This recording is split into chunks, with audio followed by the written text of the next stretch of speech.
Hello students, welcome to KP classes. My name is Manish और हम कर रहे हैं केमिस्ट्री 30 डेज में। ये है हमारा केमिस्ट्री का पूरा शेड्यूल जो कि अच्छे से काम कर रहा है। हम फिजिकल केमिस्ट्री और इनऑर्गेनिक केमिस्ट्री को ख़त्म कर चुके हैं। ऑर्गेनिक के भी हम स्टार्टिंग के 3 चैप्टर ख़त्म कर चुके हैं। अमाइंस का हम लेक्चर 1 कर चुके हैं। आज जो है अमाइंस हमारा ख़त्म हो जाएगा क्योंकि आज है डे 29। भाई अब हम आखिरी पड़ाव पर हैं इस केमिस्ट्री में। देखिए आज जो लेक्चर 2 है हमारा डे 29 का, इसके अंदर हम बात करेंगे केमिकल प्रॉपर्टीज, अमाइंस की प्रिपरेशन देखेंगे। सबसे इंपॉर्टेंट कंपाउंड डाइजोनियम सॉल्ट, उसकी फिजिकल एंड केमिकल प्रॉपर्टीज को डिस्कस करेंगे। ठीक है, चलिए देखिए ये जो हमारी क्लासेस चल रही हैं इसके जो नोट्स हैं वो आप हमारे ऐप से पढ़ सकते हैं। उसके लिए करना क्या है, आपको आपको हमारा ऐप इंस्टॉल करना है। एंड्रॉयड यूज़र है अगर आप तो KP classes exam prep app, या फिर अगर आप iOS यूज़र हैं तो आप क्लास प्लस का ऐप इंस्टॉल करिए। उसके अंदर ORG कोड आपको ICO डालना है। जैसे ही आप ऐप इंस्टॉल कर लेते हैं, ऐप के जब होम पेज पे आप जाएंगे, 3 डॉट पे आपको जाना है, जहां से आप सीधा फ्री मटेरियल पे चले जाएंगे। फ्री मटेरियल से आप जो है डॉक्यूमेंट के सेक्शन पे जाएंगे। डॉक्यूमेंट के सेक्शन के अंदर आपको सभी क्लासेस के नोट्स की PDF मिल जाएगी। साथ ही आप यहाँ पर फ्री मॉक टेस्ट भी दे सकते हैं। चलिए आगे बात करें तो देखिए हम केमिकल प्रॉपर्टीज कर रहे थे। लास्ट लेक्चर में हमने बात करी थी कि भाई बेसिक कैरेक्टर के बारे में। आज जो हम बात कर रहे हैं एल्काइलेशन से स्टार्ट कर रहे हैं केमिकल प्रॉपर्टीज।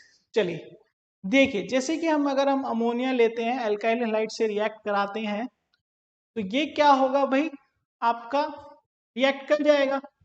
अब देखिए होता क्या है बेसिकली, जैसे कि मैंने बताया था कि अगर मान लीजिए आप प्राइमरी एमाइन ले रहे हैं और एल्काइल हैलाइड से रिएक्ट करेंगे तो सेकेंडरी अमाइन बन जाएगा, फिर टर्शियरी अमाइन, फिर क्वाटरनरी अमाइन।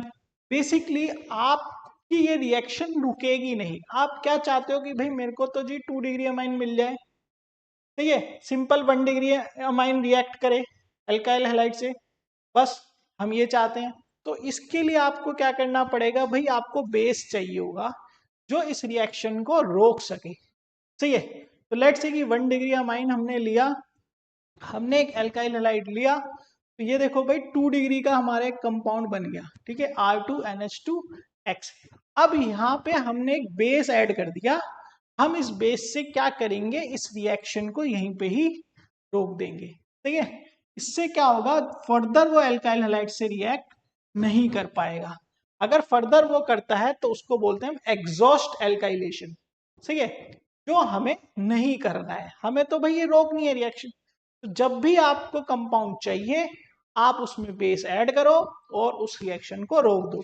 लेट्स से कि भाई मेरे को 3 डिग्री अमाइन चाहिए, तो 2 डिग्री अमाइन में मैंने एल्काइल हैलाइड ऐड किया, कंपाउंड बना, मैंने बेस ऐड कर दिया, 3 डिग्री अमाइन बन गया।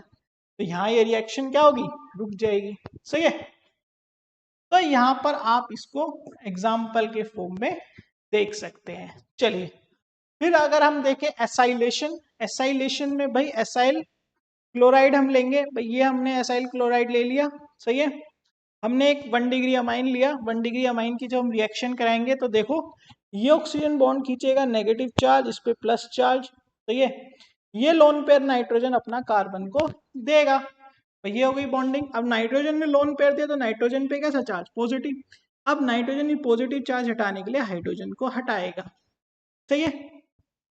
ये जो ऑक्सीजन ने डबल बॉन्ड खींचा था ये वापस चला जाएगा और क्लोरीन अपना जो है बॉन्ड यहाँ से डिटैच करेगा। ये आपके पास एक कंपाउंड बनेगा ethyl and ethyl ethane amide. Basically ये आपका फॉर्मेशन होगा, साथ ही आपका HCl भी फॉर्म होगा। यही रिएक्शन आप इसके साथ भी कर सकते हो, एनिलीन के साथ। तो अगर इन शॉर्ट देखें तो एनिलीन का हाइड्रोजन है और जो एसाइल क्लोराइड है उसका क्लोरीन HCl बन के बाहर हो जाएगा और ये पूरा कंपाउंड नाइट्रोजन के साथ जुड़ जाएगा। यही चीज आप यहाँ पे भी डायरेक्ट कर सकते हैं। सही है भाई, ये हाइड्रोजन और ये क्लोरीन डायरेक्ट आपका क्या होगा, हट जाएगा। भाई ये हाइड्रोजन और ये क्लोरीन ये आपस में मिलके HCl बन जाएंगे और ये कार्बन आपका नाइट्रोजन से जुड़ जाएगा। बस डायरेक्ट आप ऐसे भी समझ सकते हैं, सही है। ऐसे यहाँ पे ये हाइड्रोजन, ये क्लोरीन हट जाएगा, ये डायरेक्ट यहाँ पे नाइट्रोजन से जुड़ जाएगा इस तरीके से। तो इस तरीके से आप जो है एसाइलेशन इसका कर सकते हैं। चलिए आगे बात करते हैं। फिर आते हैं हम carbylamine reaction isocyanide test. भाई देखो, जब हमारे पास 1 डिग्री अमाइन है तो उसके अंदर हम लेंगे CH3Cl, एक बेस लेंगे, हीट करेंगे, ये आपके पास एक साइनाइड ग्रुप बना देगा, साथ में 3KClH2 वगैरह बनाएगा। अब ये रिएक्शन क्यों है भाई, आइसोसाइनाइड टेस्ट इसीलिए है क्योंकि ये एक स्मेल प्रोड्यूस करता है और ये रिएक्शन सिर्फ और सिर्फ 1 डिग्री अमाइन ही परफॉर्म करता है। तो अगर आपको 1 डिग्री अमाइन का टेस्ट करना है कि पता करना है 1 डिग्री अमाइन है या नहीं, आप आइसोसाइनाइड टेस्ट कर सकते हो। आपको लेट से कोई कंपाउंड है, हमें नहीं पता ये 1 डिग्री है, हमने क्या किया, क्लोरोफॉइल ऐड किया, क्लोरोफॉर्म, ठीक है, क्लोरोफॉर्म ऐड किया और बेस ऐड किया, क्लोरोफॉर्म ऐड किया और बेस ऐड करा, ठीक है, थोड़ा हीट किया और हमें मिला इथाइल आइसोसाइनाइड। जो स्मेल आएगी, स्मेल से हमें पता चल जाएगा। बाकी 2 डिग्री 3 डिग्री अमाइन और वो सब ये रिएक्ट आइसोसाइनेट टेस्ट में रिजल्ट पॉजिटिव शो नहीं करते हैं, ठीक है। बहुत इंपॉर्टेंट है, एग्जाम में अक्सर पूछा जाता है। फिर आते हैं रिएक्शन विद नाइट्रस एसिड। भाई नाइट्रस एसिड क्या है, अब देखो सोडियम नाइट्राइड हमने लिया NaNO2, हमने उसकी HCl के साथ रिएक्शन कराई, NaCl बना और नाइट्रस एसिड HONO। अब HONO की अगर हम रिएक्शन करते हैं एलिफेटिक अमाइन के साथ तो आपका बनता है भाई, देखो आपका ये बनता है एक एलिफेटिक डायएजोनियम कंपाउंड। क्या बनता है, एलिफेटिक डायएजोनियम कंपाउंड, ठीक है। अगर उसको फर्दर वाटर से रिएक्ट कराते हैं तो आपका अल्कोहल, नाइट्रोजन गैस और HCl बनता है। अगर आप एरोमेटिक अमाइन लेते हैं, एरोमेटिक अमाइन का HONO से नाइट्रस एसिड से रिएक्शन कराते हैं तो आपको मिलता है डायजोनियम, बेंजीन डायजोनियम क्लोराइड, सही है। तो देखिए मैं यहाँ पे समझाना चाह रहा हूँ, जैसे यहाँ पे इस तरीके से ये कंसीडर लेते हैं, मतलब रिएक्शन के दौरान ही इसको प्रिपेयर किया जाता है और टेम्परेचर बहुत ही लो रखा जाता है, सही है। चलिए आगे बात करें तो reaction with aryl sulfonyl chloride, बहुत इंपॉर्टेंट रिएक्शन है। क्या होता है बेसिकली, जो हमारे पास एराइल सल्फोनाइल क्लोराइड है जिसको हम बोलते हैं हिंसबर्ग रिएजेंट, क्या बोलते हैं, हिंसबर्ग रिएजेंट। अब मान लीजिए इसकी हम 1 डिग्री अमाइन के साथ रिएक्शन करते हैं तो हमारे को कंपाउंड मिलता है एन इथाइल बेंजीन सल्फोनामाइड, ठीक है, ये कंपाउंड मिल गया, साथ में HCl गैस मिल गई, सही है भाई। इसका एक हाइड्रोजन और एक क्लोरीन आपस में चले जाएंगे और ये नाइट्रोजन जाके जुड़ जाएगा। अब देखो 1 डिग्री अमाइन जो है, वो जो 1 डिग्री ये कंपाउंड है, ये हमारा सॉल्युबल होता है एल्केलीज में, सही है। अगर यही रिएक्शन हम 2 डिग्री अमाइन के साथ कर रहे होते हैं हिंसबर्ग रिएजेंट की, तो देखो उस केस में हमारे पास कोई भी हाइड्रोजन नहीं होता। अब हाइड्रोजन नहीं होता इसका मतलब ये सॉल्युबल नहीं होगा बेस में, जबकि ये सॉल्युबल होगा आपका बेस के अंदर। बहुत इंपॉर्टेंट पॉइंट है। 3 डिग्री अमाइन ये रिएक्शन को परफॉर्म ही नहीं करता। चलिए इलेक्ट्रोफिलिक सब्स्टिट्यूशन की बात करें अगर हम, तो देखिए सबसे पहले ये देखिए, जो अमाइन है, जो उसका हमारा नाइट्रोजन जो होता है उसका लोन पेयर बेसिकली बेंजीन के अंदर डी लोकलाइज होगा, घूमेगा घूमेगा फिरेगा भाई फोर्थ और पैरा पोजीशन पे, ये आपके पास रेजोनेटिंग स्ट्रक्चर होती है। यानी कि जो चार्ज है आपका ऑर्थो और पैरा पोजीशन पे मिलता है, ऑर्थो और पैरा पोजीशन पे होगा तो इलेक्ट्रोफाइल तो क्या है भाई, इलेक्ट्रॉन लविंग है ना, उसको तो नेगेटिव चार्ज ही चाहिए और वो खुद कैसा होता है, पॉजिटिव होता है, तो वो तो जाके रिएक्ट करेगा। तो कैसे कैसे करेगा देखिए अभी हम देखेंगे, बट उससे पहले बहुत अच्छी इंफॉर्मेशन मैं आपको दे दूं। हमारा जो है CUT का एक बैच चल रहा है, उड़ान बैच, CUT साइंस की अगर मैं बात करूं, जो कि 5000 का है, जिसके अंदर आपको जो भी डोमेन के सब्जेक्ट होंगे वो इसी 5000 में इंक्लूड रहेंगे, साथ ही आपको स्टडी मटेरियल भी इसका फ्री मिलता है इसी बैच में, सही है। साथ ही हमारे पास एक जनरल स्टडीज और लैंग्वेज टेस्ट का भी बैच है, साथ ही बैच जो कि 3000 का है। इसके अलावा कॉमर्स हो गया, ह्यूमैनिटीज हो गए, उनके भी हमारे CUTs के बैच हैं जो कि 5000 के हैं। इन बैचेस की इंक्वायरी के लिए आप हमें फ़ोन कर सकते हैं, कॉल कर लीजिए, वेबसाइट विजिट कर लीजिए।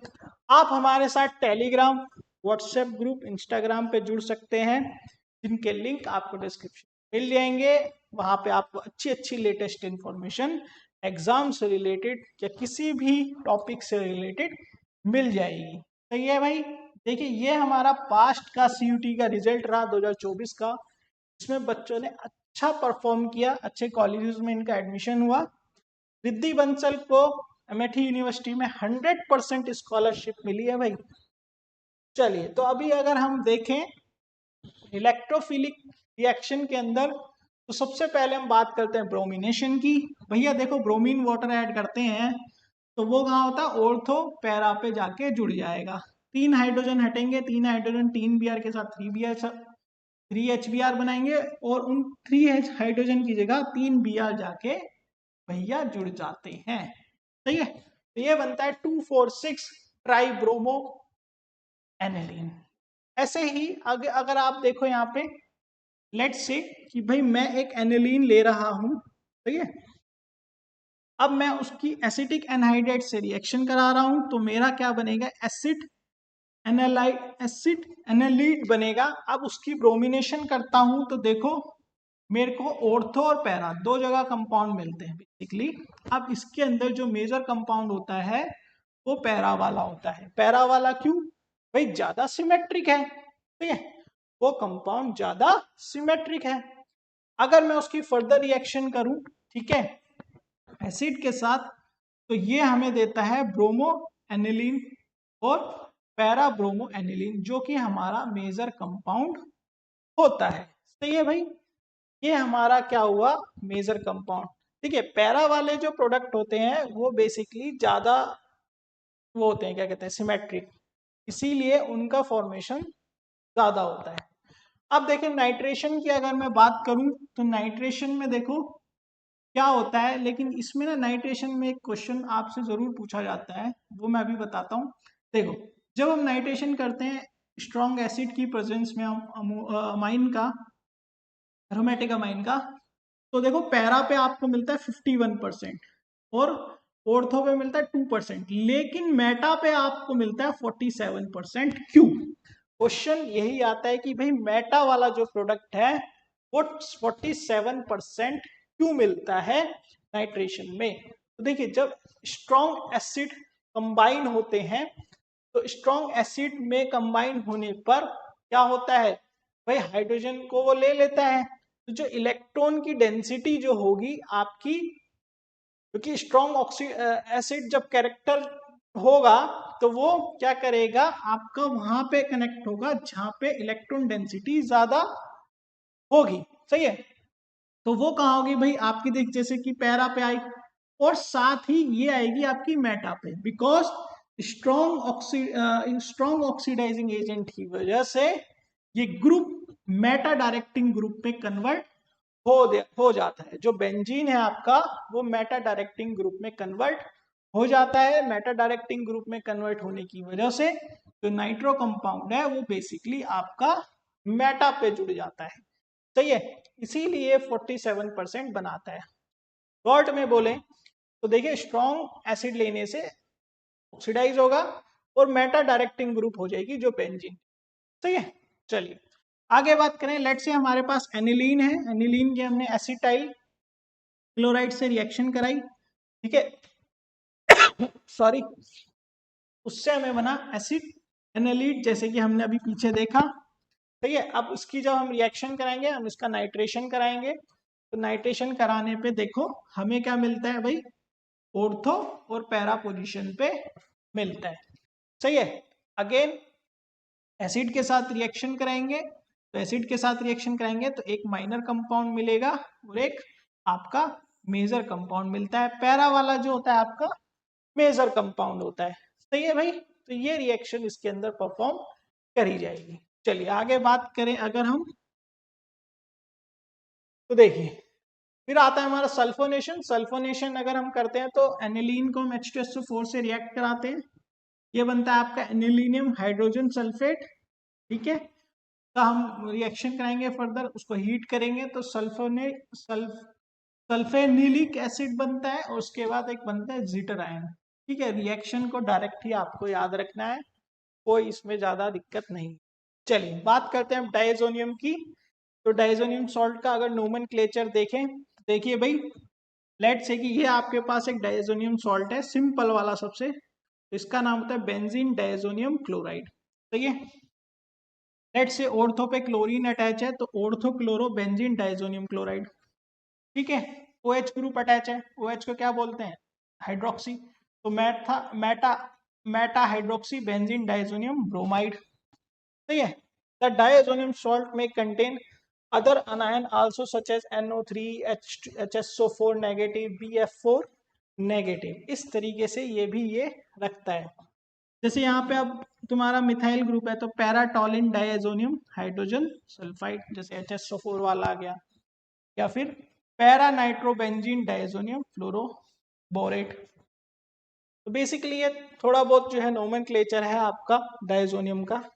अगर हम डायजोनियम की प्रिपरेशन की बात करें तो देखिए, आपको लेना है सोडियम नाइट्रेट को HCl से रिएक्ट कराना है, नाइट्रस एसिड आपका बनेगा, वही जो रिएक्शन अभी हमने देखी थी।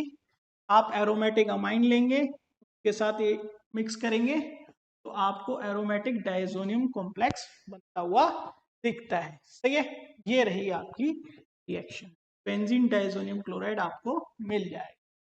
फिजिकल प्रॉपर्टीज की बात करें, देखो डायजोनियम बहुत इंपॉर्टेंट है क्योंकि हर चैप्टर में ये रिपीट होता है। चलिए अब बात करें अगर हम फिजिकल प्रॉपर्टीज की, तो देखो diazonium salts are generally colourless crystalline solids, these are readily soluble in water, are stable in cold but react with water when warm. They are less soluble in alcohol, they are unstable and explode in dry state, therefore they are generally used in solution state. Certain diazonium salts such as fluoroborate are water insoluble and are stable enough to be in dried. ठीक है, ऐसे dry में explode हो जाते हैं लेकिन कुछ होते हैं जो ड्राई में स्टेबल रहते हैं।